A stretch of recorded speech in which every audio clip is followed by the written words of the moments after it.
Assalamualaikum warahmatullahi wabarakatuh. Selamat pagi anak-anak ibu semua. Semoga selalu dalam keadaan sehat walafiat. Baiklah, untuk hari ini kita akan belajar tema 2, subtema 2 yaitu pembelajaran 3 dan 4. Silakan dibuka buku anak-anak ibu.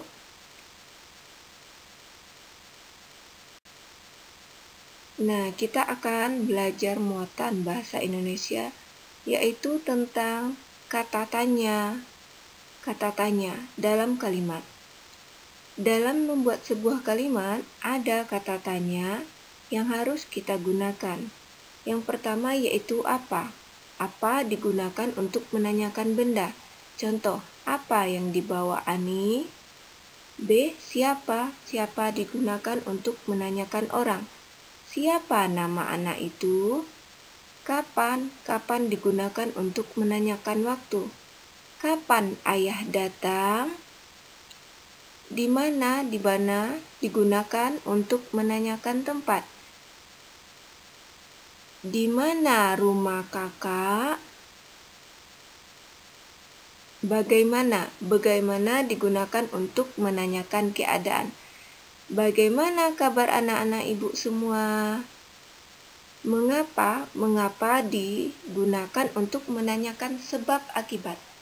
Contohnya yaitu, mengapa Samsul terlambat datang ke sekolah? Selanjutnya kita membahas tentang muatan PPKN yaitu tentang bermusyawarah. Nah, anak-anak ibu pasti semua sudah tahu apa itu bermusyawarah. Bermusyawarah adalah kegiatan yang dilakukan secara bersama-sama untuk membicarakan suatu masalah untuk mencari penyelesaiannya. Nah, sewaktu anak ibu masuk sekolah, pasti anak-anak ibu pernah bermusyawarah di dalam kelas. Contohnya yaitu untuk pemilihan ketua kelas. Nah, dalam hal ini kita akan mencontohkan ada beberapa contoh musyawarah. Yang pertama yaitu musyawarah di lingkungan sekolah. Contohnya yaitu dalam pemilihan ketua kelas, piket, dan lain-lainnya. Yang kedua yaitu di rumah. Di rumah, anak-anak ibu pasti pernah bermusyawarah dengan anggota keluarganya, dengan ayah, ibu, adik, dan kakak. Contohnya, untuk pembagian tugas rumah, untuk menentukan objek wisata, kalau mau pergi karya wisata atau pergi jalan-jalan. Yang selanjutnya yaitu contoh musyawarah di lingkungan masyarakat. Nah, contoh musyawarah di lingkungan masyarakat seperti pemilihan kepala desa, RT, RW. Yang keempat yaitu musyawarah di lingkungan bangsa dan negara. Nah, di lingkungan bangsa dan negara, contohnya pada waktu pemilihan presiden, penggantian undang-undang, dimusyawarahkan di negara, di istana negara. Nah, itulah contoh-contoh musyawarah yang ada di lingkungan sekolah, rumah, masyarakat, bangsa, dan negara. Dan banyak lagi contohnya. Berikutnya yaitu kita belajar tentang hak, kewajiban, dan tanggung jawab. Nah, anak-anak ibu pasti semua sudah tahu apa itu hak. Hak adalah segala sesuatu yang kita terima. Nah, contohnya apa itu? Contohnya di lingkungan sekolah, anak-anak ibu haknya mendapatkan pelajaran, mendapatkan nilai, bertanya kepada guru. Nah, lanjut kita kepada lingkungan masyarakat. Nah, namanya manusia pasti hidupnya di tengah-tengah masyarakat. Nah, di tengah-tengah masyarakat, hak kita untuk hidup tenang dan damai, untuk dihargai oleh orang lain. Nah, yang selanjutnya yaitu di lingkungan bangsa dan negara, yaitu contohnya mendapatkan perlindungan hukum, berpendapat dan berorganisasi, memilih agama sesuai dengan keyakinannya. Nah, semuanya diatur di dalam undang-undang. Undang-undang berapa? Undang-undang Dasar 1945. Nah, di dalam pasal-pasalnya seperti pasal 28, pasal 29, dan yang lain-lainnya. Nah, selanjutnya yaitu tentang kewajiban. Nah, apa itu yang maksud dengan kewajiban? Kewajiban adalah segala sesuatu yang harus kita laksanakan atau harus kita lakukan. Contohnya apa? Contohnya kalau di lingkungan sekolah, mematuhi peraturan sekolah, datang tepat waktu, memakai seragam sekolah, membayar SPP. Nah, selanjutnya apa? Di lingkungan masyarakat.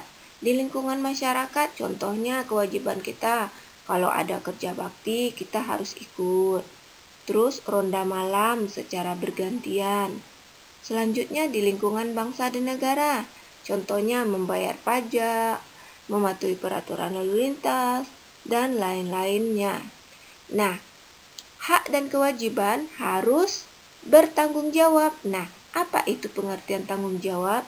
Tanggung jawab adalah kesadaran manusia terhadap semua tingkah laku dan perbuatan yang disengaja ataupun tidak sengaja.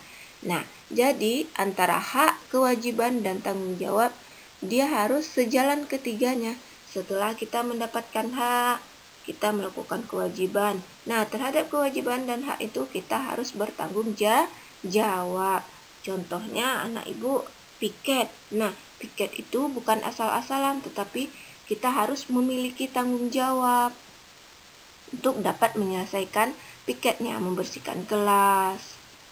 Nah, itulah tentang hak, kewajiban, dan tanggung jawab, dan masih banyak contoh yang lainnya. Selanjutnya, jenis usaha ekonomi. Jenis usaha ekonomi dikelompokkan menjadi dua, jenis usaha sendiri dan jenis usaha kelompok.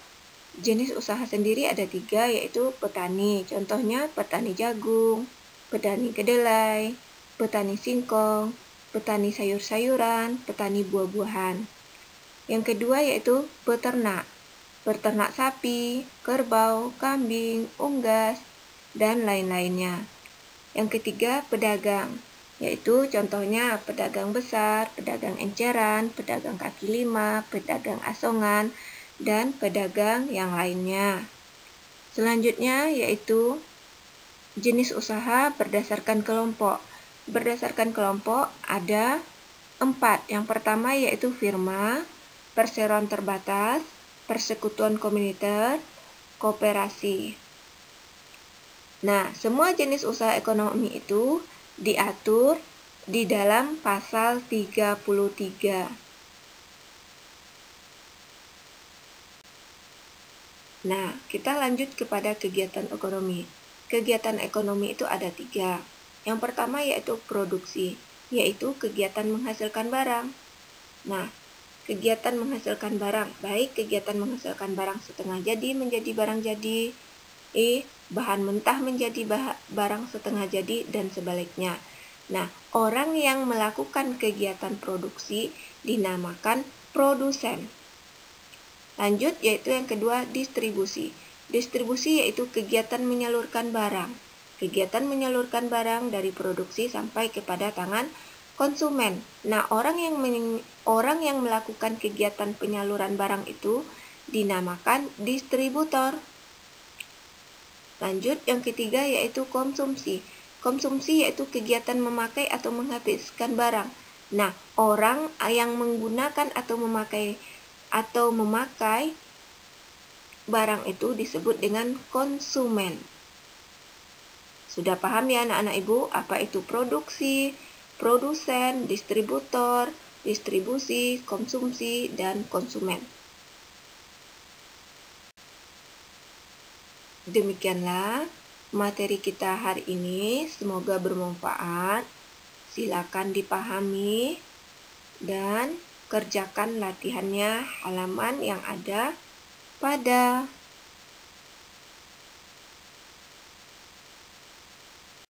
Nah, demikianlah materi dari Ibu, semoga bermanfaat. Untuk latihan, kerjakan halaman 83, halaman 84. Nah, untuk halaman 84, yaitu tulis contohnya nama usaha, badan atau jasa yang diusahakan, proses produksinya, contoh yang ada di sekitar lingkungan kita. Contohnya nama usahanya pembuatan kue basah atau kue kering, atau pembuatan donat, usaha donat. Nah, badan atau jasa yang diusahakan berarti barang. Proses produksinya mengolah bahan mentah menjadi barang jadi. Contoh. Nah, anak-anak ibu bisa memilih yang lainnya. Begitu juga nanti pada halaman 87. Nah, selanjutnya yaitu halaman 92, halaman 95. Nah, kerjakan dengan teliti. Sebelum belajar, bacalah doa. Nah, demikianlah materi dari Ibu. Ibu sudahi dengan wabillahi taufiq wal hidayah. Wassalamualaikum warahmatullahi wabarakatuh. Selamat belajar.